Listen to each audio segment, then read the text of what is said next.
Hi, friends. My name is Host Eric. I'm the host of Talking with Famous People, and I'm coming to you tonight with a somewhat provocative question. Are we witnessing civilization's last gasp?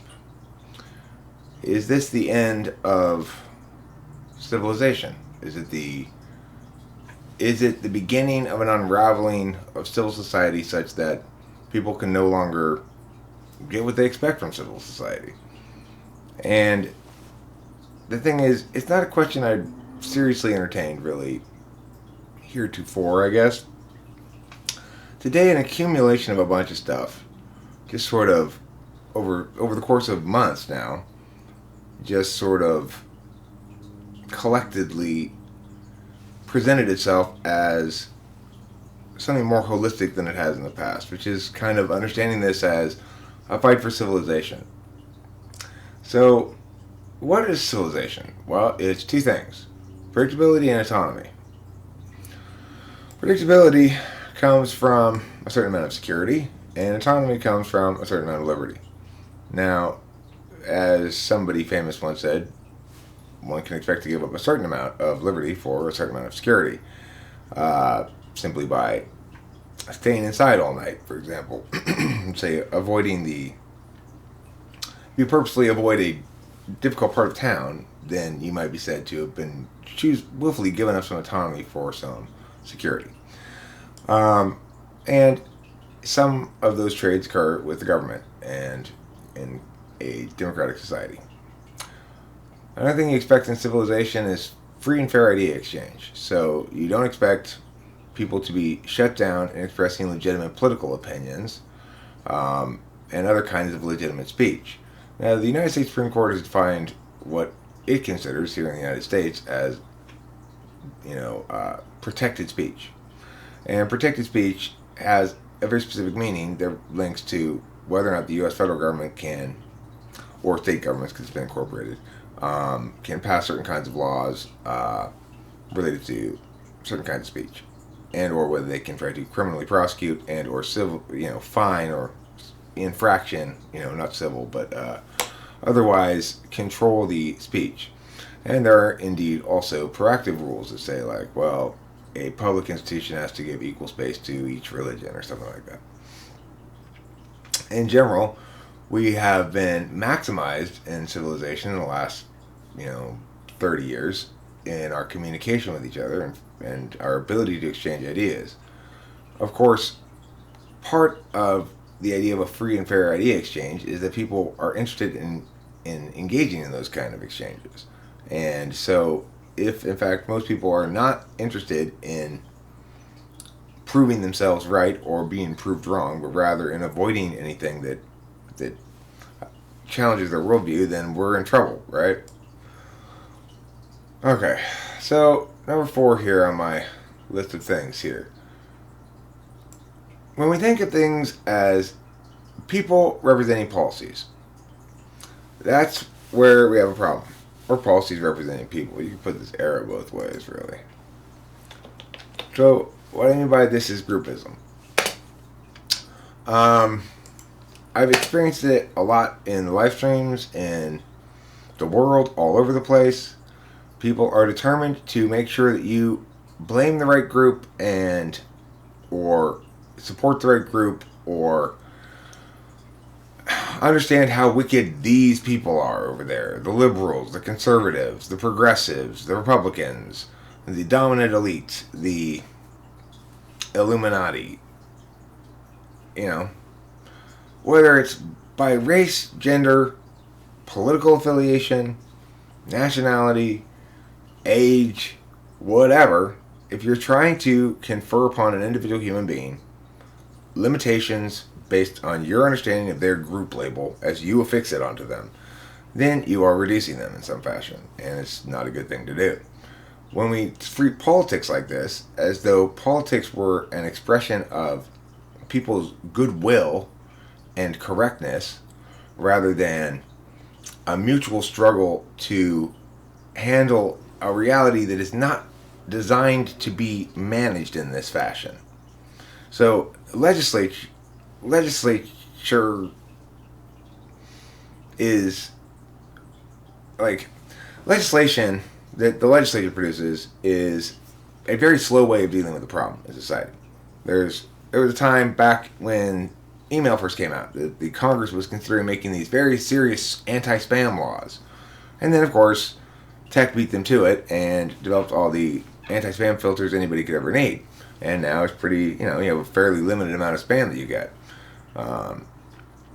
Certainly particularly the most spammy kind has been prevented by and large. It's no longer a internet threatening problem. It's no longer something that needs to be dealt with legislation. Of course, if it were dealt with legislation, think how much worse that would be. Instead of relying on spam filters to get rid of spam, you had to report spam to some government official who presumably had to track them down and arrest them. Well, what if they're out of the country? It's ridiculous, right? Obviously, legislation is not a good way to deal with that problem. There's a lot of things like that. But if you're a groupist and you're blaming a certain half of the legislative population, then you're assuming that the problem is one of either ill will or stupidity, of using the wrong frame of reference or something. And you're also using what's called fundamental attribution fallacy. By and large, bad things don't happen because people are ill-intended. By and large, there are certainly exceptions. But mostly, that which can be attributed to stupidity is more correctly attributed to stupidity than it is to malice. That which can easily enough be attributed to broad, widespread stupidity is more likely to be correctly attributed to that than it is to some sort of conspiracy. So, this is part of what we're dealing with when we talk to people in the world, each of us. We're either expressing some of these things, resisting some of these things, filling a perspective out for our peers. And how we do it, I think, matters a lot, and I think it has to do a lot with this question of whether or not civilization is collapsing. So, the alternative to this sort of people mixing up people and policy thing is the idea that policy is there to create solvency. Examples. So, when we talk about climate change, by and large, you've got two sides of the matter, both of which express strong positions on it, and both of which are mostly wrong. So, on the one side, you've got people insisting we need to have a lot of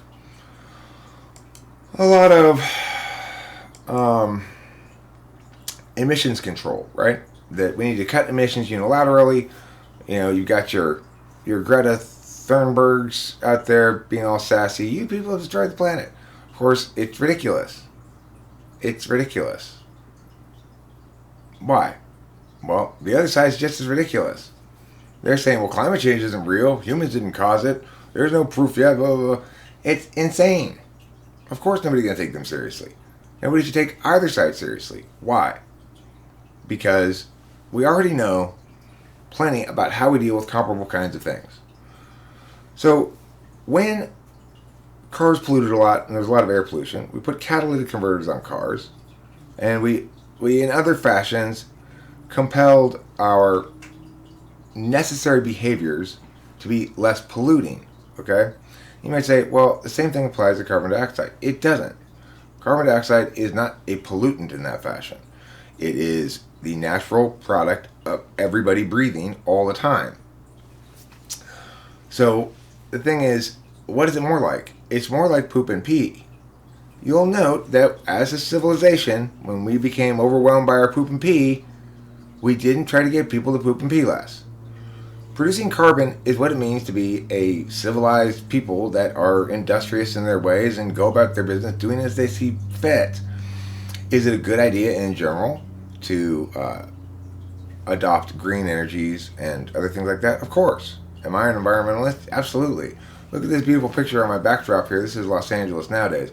It didn't used to look like this. And it has a lot to do with California's environmental policies. And to deny that is to be dishonest. It doesn't matter what side of the thing you think you are on. There are no sides. There are no sides. That's the takeaway here. That's the number one takeaway. There are no sides. This worked. Catalytic converters worked. Getting rid of leaded gasoline was a good idea. People were getting lead poisoning. When I was a kid, there were third stage smog alerts. I've been to Shanghai. It's a disaster. Pollution-wise. The air some days is almost unbreathable. And apparently it's like 100 times better than Beijing because it's right on the ocean. Anyway, what can we take away from that? Environmental policies work. So, but then Eric, surely you must favor taking action against climate change. Absolutely I do, if it's the right kind of action. It should be adaptation, not mitigation. We should not lower our amount of productivity, impact the economy, or negatively impact businesses in order to lower carbon emissions unilaterally. And one of the reasons for that is because of the unintended consequence, but almost certainly for sure consequence, which is if we fill less of a gap, if we fill less of a market need that's currently being met by United States productivity, that gap will be filled by a more dirty producer from China, Brazil, Russia, India.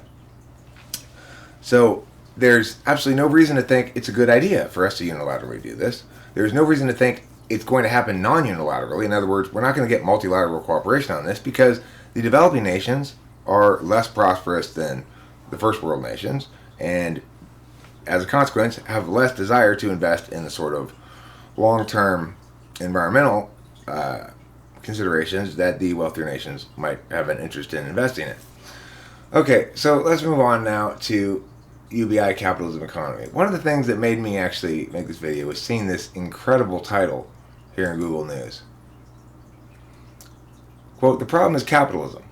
Despite effective medicines, 700,000 died from AIDS last year." Okay. First of all, are we really sure they didn't die from COVID? Because I'm pretty sure everybody dies from COVID that dies. I'm pretty sure. Or just about. But, obviously, in this instance, I'm being sarcastic. I'm using hyperbole. I'm not actually making those claims. Okay? But I would point out that if, in fact, 700,000 people died last year from AIDS, and however many people died from COVID, I'm going to go back to the capitalism thing in a second, then by the logic of our current policies regarding COVID, according to that logic, because AIDS killed 700,000 people last year, people should be, single people there should be a moratorium on single people having sex with each other. Right? Same logic applies. It's much more intimate contact. I mean, as a matter of fact, is that currently the rule? Like, are people like, well, you're not allowed to have sex because of COVID? So if I meet somebody new and, it's like I'm a single person, I go out and I meet somebody on datemenow.com and I go out with them, is it illegal for me to smooch on them and stuff? I mean, nobody knows is the answer, really. All this COVID stuff is completely extra legal. Which is to say, whatever position you have on it, you have to own the consequences of that position. So if you think all these COVID lockdowns are appropriate, then you also think single people should be prohibited from having sexual intercourse until and unless there's an AIDS vaccine. I just saw it right there, 700,000 people. Now note the insanity here. The refusal to see any kind of logic or reason. The problem is capitalism. Despite effective medicines, where do those medicines come from? Why do those medicines exist? It's because some company invested a bunch of money into researching a cure for that so they could profit off of it. Yeah, that's why. Why is the guy who wrote this article not producing any effective medicines? Well, because I guess he's paid to spew mindless bullshit instead. This is democracy now. Sickening. Sickening. Disgusting, sickeningness. Because how can you live with yourself having such hypocrisy in your argumentation? I do not know. So, to say that capitalism is responsible for those deaths is utterly insane. It's responsible for the ones who didn't die. The ones who still died, well, that's poverty that's responsible for that, not capitalism. And certainly capitalism is not responsible for poverty. It's the cure to poverty. By any reasonable metric. I don't care what side of the politics thing it is. By any reasonable understanding metric, it is the case that a free exchange of people between each other to engage in, a fair exchange of utility for resources to create new wealth into the world as a consequence. When people do meaningful work to create new wealth, as is evidenced by the fact that I have now a new working bathtub, but I haven't paid the plumber yet, right? So all of a sudden I'm one bathtub richer for nothing. Well, I will pay the plumber. I plan to go offer him $1,000 tomorrow. But the thing is, it's also the case that there are some reasonable expectations of a business, for example, that they not be exploitative. I dealt with this plumber today. They tried to charge me $2,100 for a total of 2.5 hours of work plus like a 30-minute consultation to say, yeah, okay, I could come do it if you take out these other things. I took out all the tiles and stuff that had to be taken out to make room for the person to get in there. And I said, well, what is this for? The part's $300. And so by my calculations, you're trying to charge me $600 an hour, and including the consultation in that hourly rate, plus parts. And that's just insane. Of course, I didn't get an estimate ahead of time, and I also didn't sign the thing or check the box or anything, so who knows how this thing's going to play out. But the point is, it is true that people can be exploitative. My dad's 85 years old, and from what I can tell, these plumbers, they think when Dave Strauss calls, it's time to cha-ching, we're going to squeeze as much out of this old man as we can. Well, this time they're dealing with the son, and he's not having it. So there are obviously limits to, ownership claims. Like, they rightfully do have a claim to some of my money, right? But they don't rightfully have a claim to infinite of it. Since we didn't agree ahead of time exactly what the price was, then now we have to agree after the fact what's reasonable. Okay, so, of course, when you're talking about things like UBI, Yang recommending a value-added tax as a means of funding UBI. It's insane. We don't need more taxes. I mean, again, it doesn't matter what side of the political spectrum you're on. Every thinking human being can acknowledge we don't need more taxes. And the reason is because every time tax dollars are taken, and especially if they're redistributed in a way that's not direct cash payments. Now, UBI is direct cash payment, but it is purely a higher friction means of accomplishing the same thing as if you leave well enough alone, which means you have more net loss and to waste and uselessness. We have in this country, in America, we have a tax code, a federal tax code that's so massive that an entire industry of people exists just to help people pay less taxes. An entire industry of people. So when it goes time to pay taxes, your tax guy, right? Well, I got $4,000 back. Well, I had to pay $2,000. I heard somebody say that Trump paid $720 in federal taxes last year. I mean, the thing is, that's more than a lot of people. People under the poverty line don't pay anything for federal taxes. But they do pay other kinds of taxes.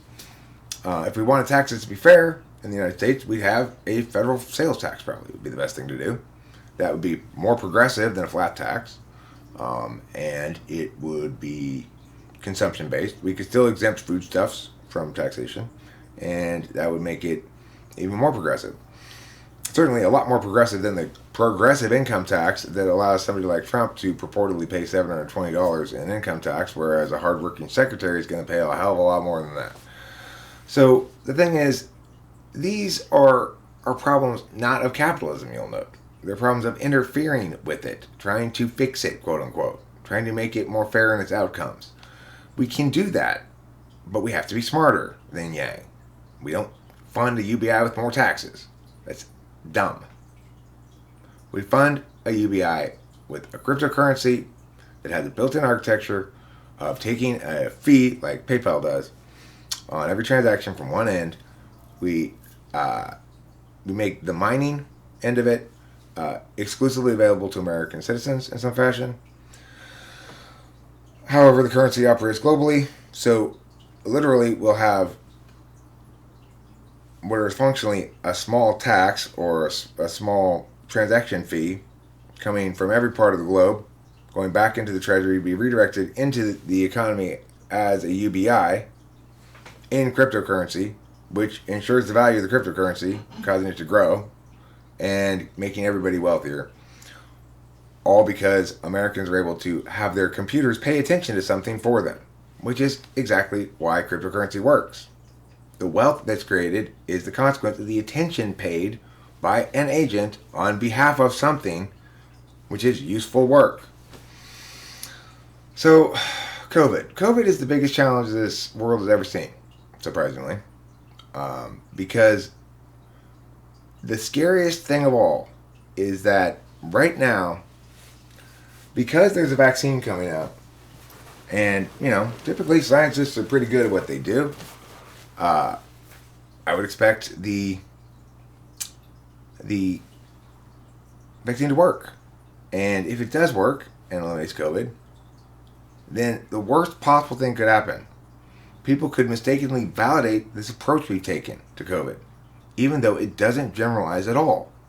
As I've indicated, if you think this lockdown approach is appropriate for COVID, these mandates requiring people to stay at home, to go outside without a mask on, etc., if you are in favor of these kind of requirements, then you're also in favor of laws preventing single people from having sex until we cure all venereal diseases.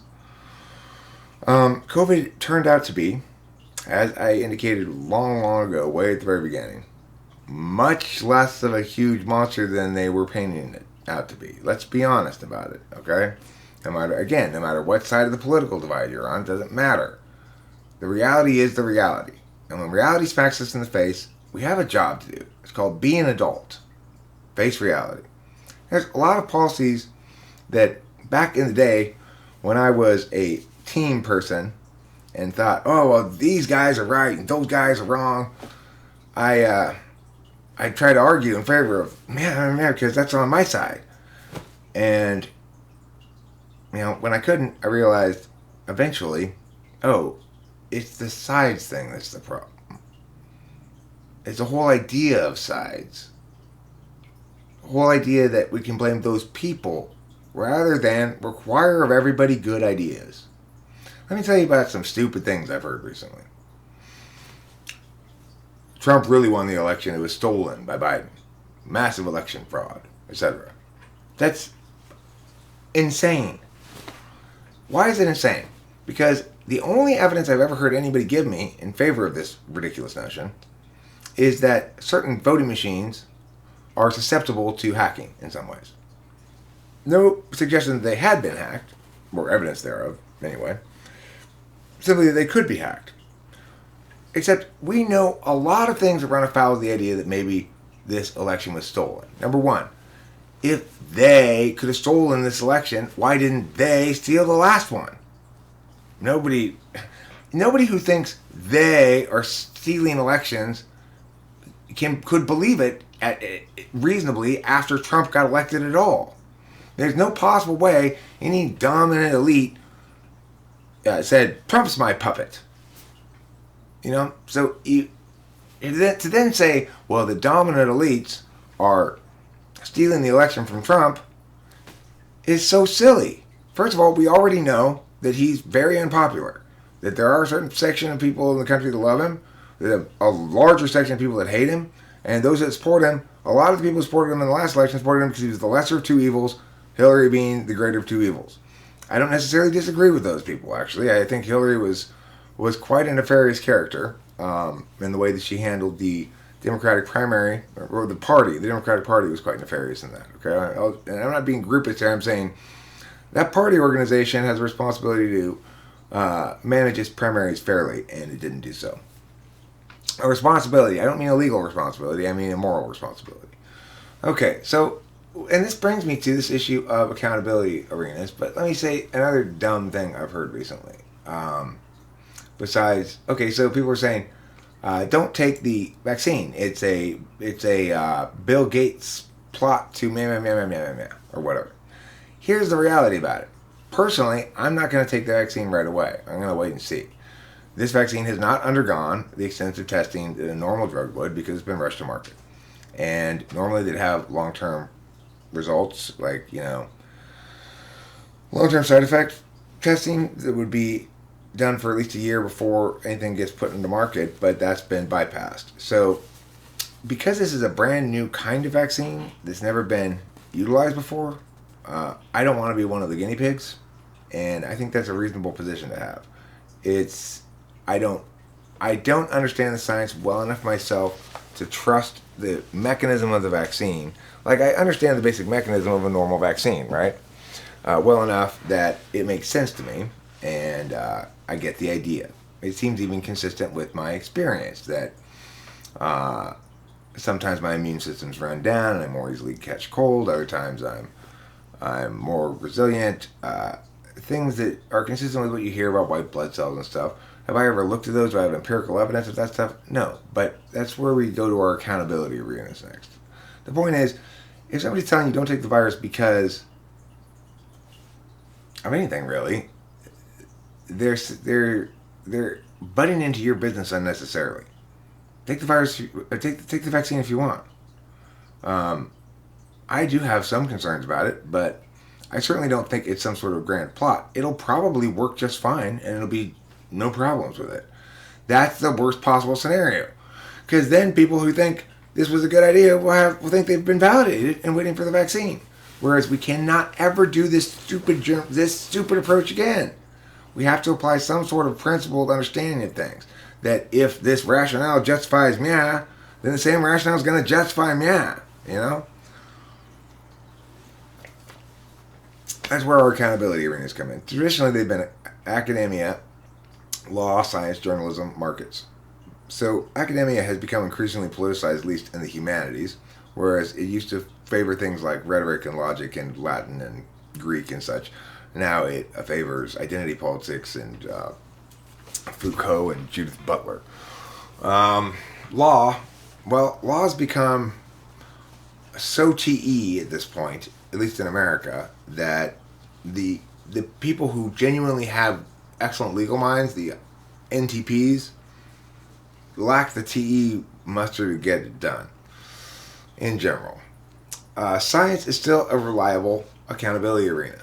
It is still almost entirely non-politicized because peer-reviewed journals, scientific method, etc. Journalism, however, has become almost entirely about pushing a given agenda's frame and not about parsing things out legitimately. So the thing is, a legitimate response to COVID is not COVID is a hoax. It is not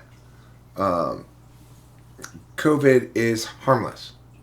It is not COVID doesn't exist. Right? Another good argument against the COVID policies is not it's man-made.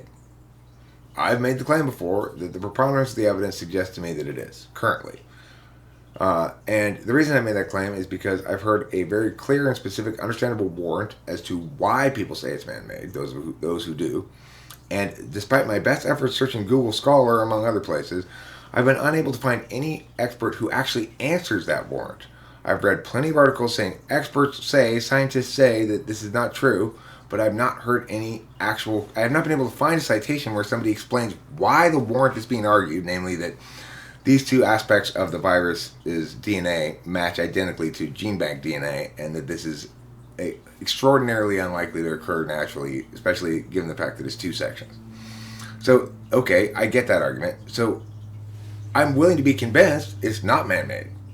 So, why can't I find a scientist that says, oh, actually, this is common in nature, that this particular thing in the gene bank You could go over here. If you took 40 samples, you get at least one that had those, at least two identical things. That's commonly done. That is common, Eric. That person's just bullshit.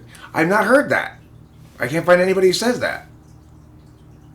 I can't find anybody who says it's not true that there are two sections of identical gene from a gene bank. All they say is it's not man-made. So what do you do with that then? I mean, look, I'm not a super genius of any sort. I am just a guy who is genuinely objective about things and deals with things as honestly as he can. You say, well, what are you, Eric? Are you left? Are you right? Are you libertarian? I am hoping to stop with that. I don't want those labels anymore. I don't want us to fight over those stupid labels. The only reason people want to know those labels is so that they can decide you, right? Not any given policy that you're talking about. I want to talk about actual policy prescriptions, about actual things that need to change. And there's a lot of them, Markets traditionally have been accountability arenas. Not anymore. Not during COVID. Why not? Well, McDonald's is allowed to compete in the market. Jack in the Box is allowed to compete in the market. Liquor stores are allowed to compete in the market. Supermarkets are allowed to compete in the market. But shit tons of other businesses are forbidden from competing because they're unnecessary. They're non-essential. Now, they call them non-essential workers. They really mean non-essential people. Because after all, they're saying, you don't get to live your life anymore.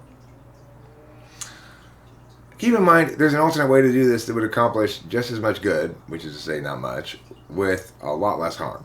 And that's simply to keep people informed and let people make their own choices about how much precaution they want to take. If they're in a vulnerable population, they can take extraordinary precautions to make sure they don't get any virus in them. You might say, but we can't guarantee. Well, that's true.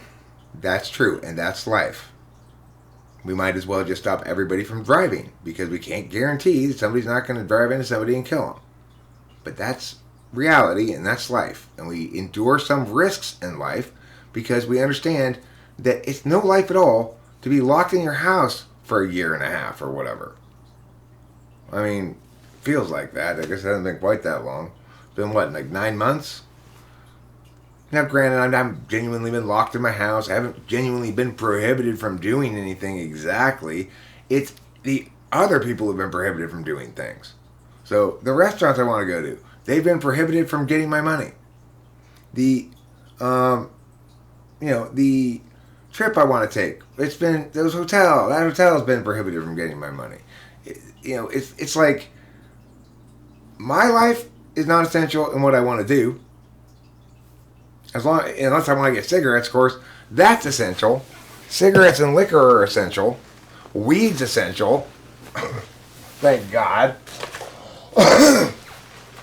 So why is it that the person who runs a hotel, actually I think hotels were considered essential. Why is it the person who runs the dress store is less essential than the person who sells cigarettes and liquor and lottery tickets? Well, because people would freak out, right? But that's not a good reason to single something out. Yeah, well, I mean, people really get pissed if they don't get cigarettes and booze and lottery tickets. Okay, well, let the liquor store stay open then. And the weed store is fine. We don't want a revolution on our hands. People won't complain that badly if they can't go out to eat for a little while. Eventually they'll get used to it. And sure enough, right? Like, Rachel and I don't want to go out to a restaurant anymore. It's like, it never even crosses my mind. Me neither. We just go through drive-thru. Or we make stuff here or whatever. Mm-hmm. So, we have to return autonomy to the world in order to attain civilization. We have to have a free and fair idea exchange. There is no human being on the planet who can successfully argue against me on this matter. And it's not because I'm a great arguer or a great debater. It's because everything I'm saying is incredibly reasonable, correct, lucid, and accurate. There's nowhere close to 4% fatality rate from COVID. Let's stop lying. Nothing close to that. And if you're talking about people who died exclusively from COVID, a minuscule percentage. You're talking about a fairly large percentage of people who get no symptoms or may appear even to be naturally immune to it. So we can't just let that oops go unpost-mortemed. We have to make sure that we all understand going forward that things cannot be justified by appeals to ignorance and appeals to fear. We need to be reasonable. We need to afford everybody else their chance to be reasonable too. And we can never do that when we force a given narrative on everybody. So what are the takeaways here? Well, the takeaways are two things. There's the role of narrative and the role of identity. So people, unfortunately, conflate their identities with their politics a lot of times. Which is to say, they view themselves as woke, for example, because they align with certain political positions.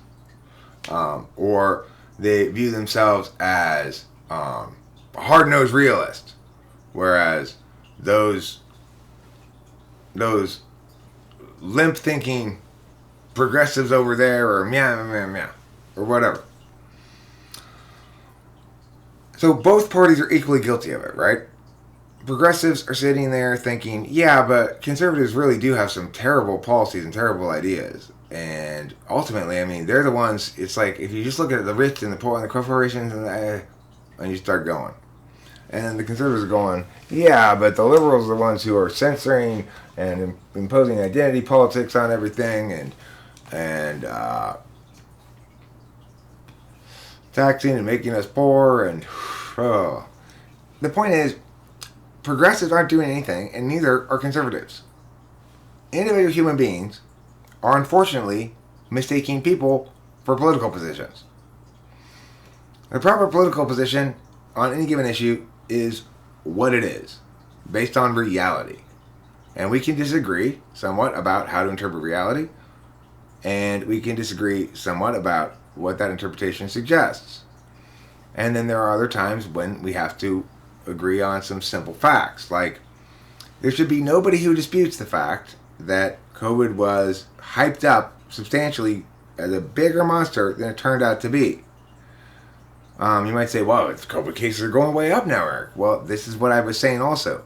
Even if it is that monster, the way that they correctly described it, as having a 14-day incubation period, as being extremely contagious, no one having natural immunity to it, and it's going to spread like wildfire just through the air, that means that these lockdowns, shutdowns, quarantines are doomed to fail again and again and again. The solution to that is not lock down harder, shut down harder. It's not going to work. The solution is certainly not, let's continue this ridiculous safety theater. I saw these two coaches after the sporting event. They go right up to each other, shake hands, they're putting their arm on each other's shoulder, they're talking face to face because it's loud in there, so they have their masks on. They look like they're about to French kiss, but they have their masks on. On the other hand, I see football players. Go on a football player. They're on the field, they're tackling each other, getting spit all over everything, breathing all up in each other, the offensive linemen, and then they go back to the bench and they put a mask on. Did you suddenly become contagious when you left the game? It's insane. It's all theater. It's all theater. And why? Because nobody was willing to stand up. Nobody with sufficient pulpit was able or willing to stand up and tell the truth at the beginning. I was, but I didn't have sufficient viewership. I still don't. I never probably will at this rate. I don't know. But, somebody on the international sphere, somebody with a voice that can be heard by everybody, needs to speak the truth. It's very simple. It's like, just stop being attached to whatever position it is and start being attached to having the best of all possible arguments. And that's where this role of narrative comes in. If we allow narratives to be steamrolled in this fashion, without some kind of meaningful response, well, that's how shit just completely unravels. Now, as it is, we've set this horrible precedent that anytime there's a virus coming around, all laws go out the window. California, we used to have all these straw laws where you couldn't get a straw at the drive-thru. We'd have, plastic bag laws. You couldn't get plastic bag, blah, blah, blah. All that goes right out the window as soon as COVID comes in, right? All your environmental regulations right out the window. When you were advocating for these takedowns, lockdowns, whatever you want to call it, shutdowns, did you factor in the environmental damage from that into the equation? Well, I mean, on balance, in fact, this world shutdown has done wonders for the environment, probably. Does that justify it? No. I mean, if you're an essential person, congratulations on being able to still earn a living.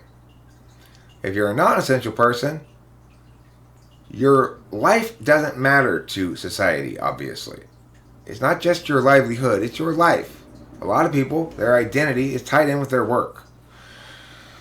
If I was doing what I used to be doing, if I was a debate coach at a big school like Autonomy or at its peak or Kudos or something, last year they lost the whole second semester, basically. That's death to most small businesses. They've got all these outlays they're expecting to get in, $60,000 on this date and another $40,000 on that date from tuition, and that's going to cover their lease and the expenditures for the band they got to get to go to that they've already booked and paid for from and it's going to take care of these judges and these other things you got to pay for, and etc. Right? And then all of a sudden, sorry, nobody can come to class anymore. Nobody can go out of their house even. And you might say, well, they needed to have remote school set up or something. Well,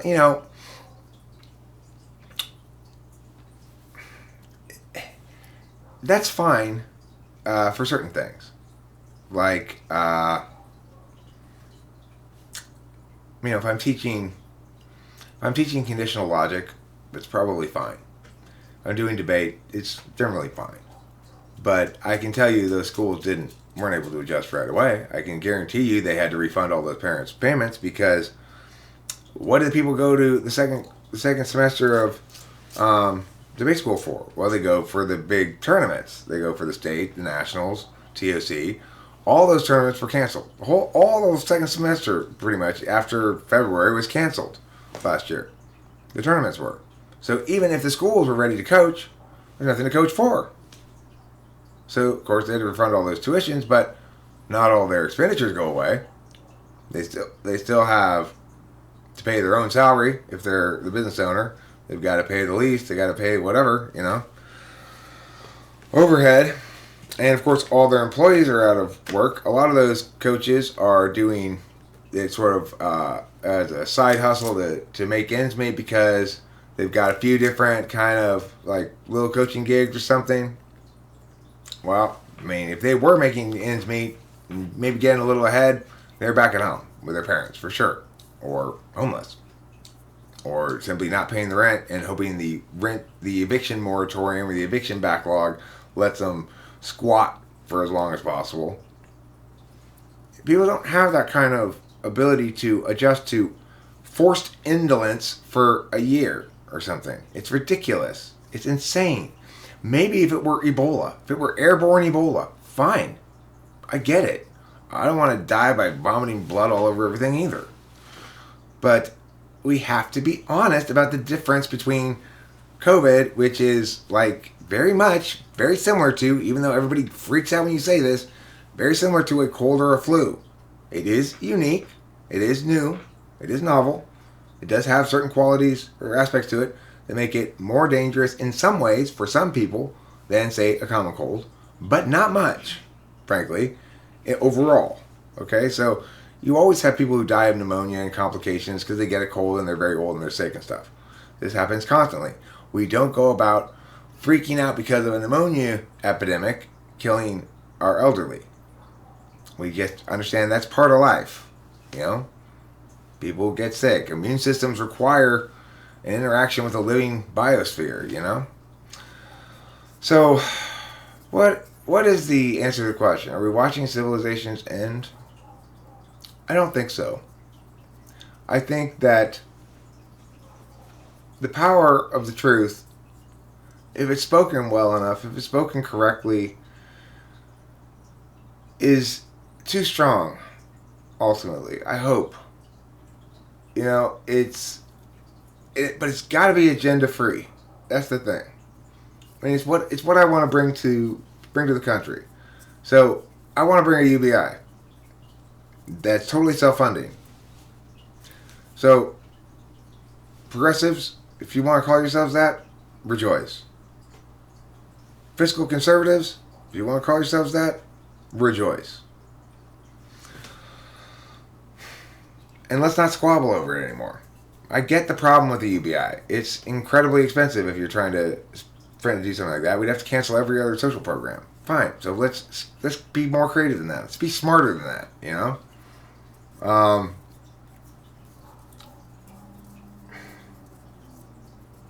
It's like climate change. Everyone's so moved by that little girl giving her speech about whatever, as though carbon dioxide production were a wrongdoing of some sort, rather than a cumulative problem we've got to figure out a solution to. Is the solution going to be limiting carbon emissions? Absolutely not. No effing way will it work. No possible way. What is the solution going to be? Carbon sequestration. We've got multiple means we could put in place right now, including iron seeding in the Southern Ocean, causing algal blooms, which would absorb huge amounts of carbon dioxide and drop to the bottom of the ocean. It would help a fairly substantial amount.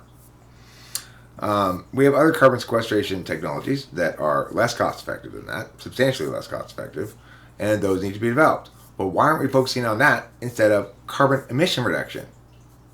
You know, here we are. We're not focused on keeping yourself safe when you catch COVID. We're focused on nobody move till COVID's solved. So why don't we take the same approach to climate change? We're not going to solve it by eliminating carbon dioxide emissions. We'd have to all stop breathing.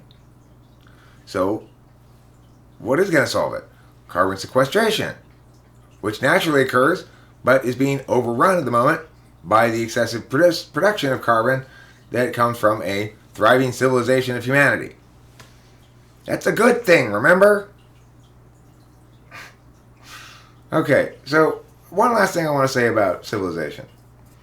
You know civilization is under serious threat when somebody gets beheaded for drawing a picture of Muhammad, and people who defend or argue in favor of drawing pictures of Muhammad are critiqued or shamed in some fashion because that's inciting violence in some way. Okay, that is truly the death of civilization. Your sacred is not more important than my free expression. So I get to make fun of whatever is sacred to you. Doesn't matter how sacred it is. And I can't be punished for that. That's fundamental law number one of civil society. If you want to be North Korea, fine.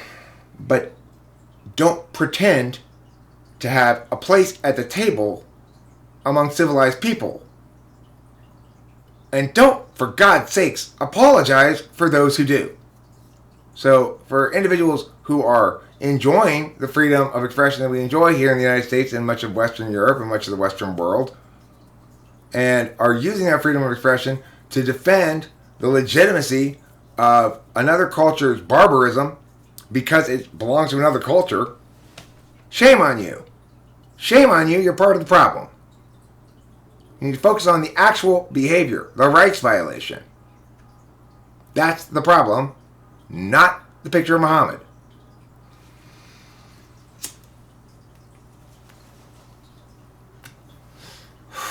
There's one more thing I was going to complain about. Look at them complaining. I really, this has been piling up in me for a long time, I guess.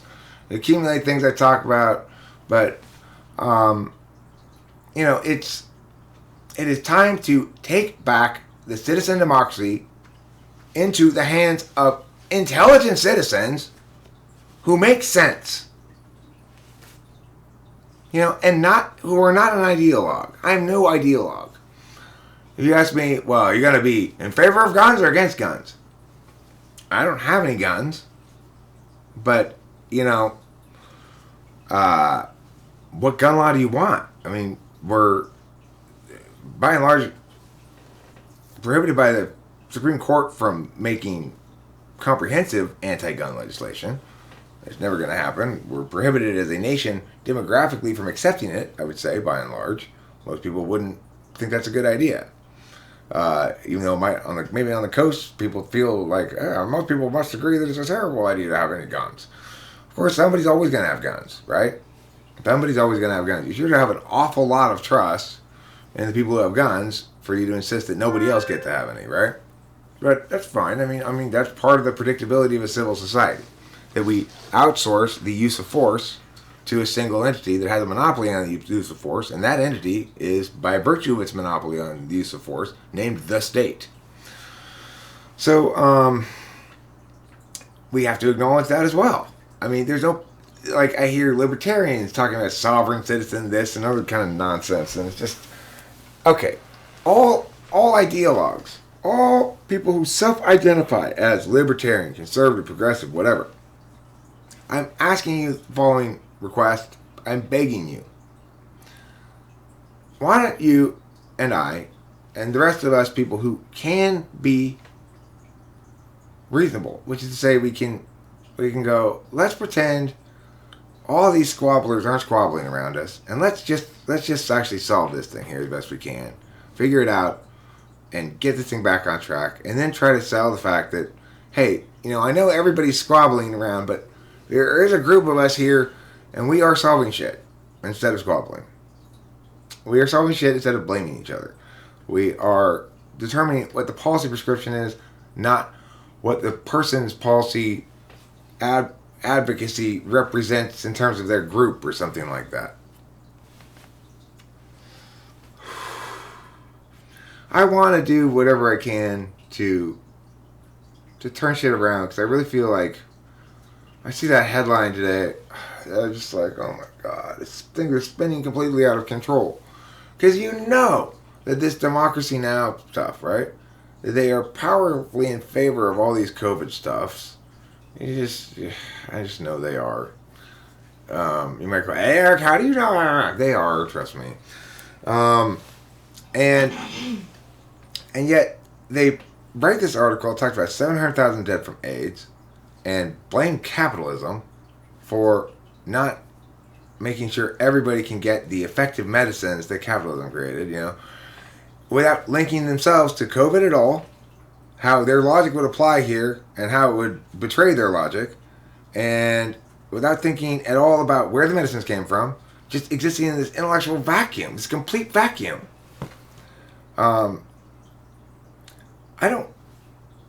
not, if you think I'm some sort of corporate stooge who wants to see oil companies exploit the natural environment and spill oil, no, not at all. Not at all. I'm no corporate stooge for anything. I believe in free markets. Large-scale corporations generally tend to be harmful to competition, by and large, but good for consumers. What I don't like is how the COVID lockdown. If you don't like big corporations, then you've had to abandon that position entirely to favor COVID lockdowns if you favored them, because of course you've killed all the small businesses, and the only businesses that can survive this kind of nonsense are massive corporations. So, that's reality. Again, I'd like to see America become a fertile place for the growth of new small businesses to replace those that have died. But make no mistake about it, we've waged war on our fellow humans. We've waged war when we've said, You are non-essential. We've waged war when we've taken away their livelihoods, their autonomy, their ability to make decisions for themselves. We've waged war on each other for no reason. Except fear. So maybe that's the takeaway. FDR's famous words. The only thing we have to fear is fear itself. Certainly we have to fear it when it makes us stupid.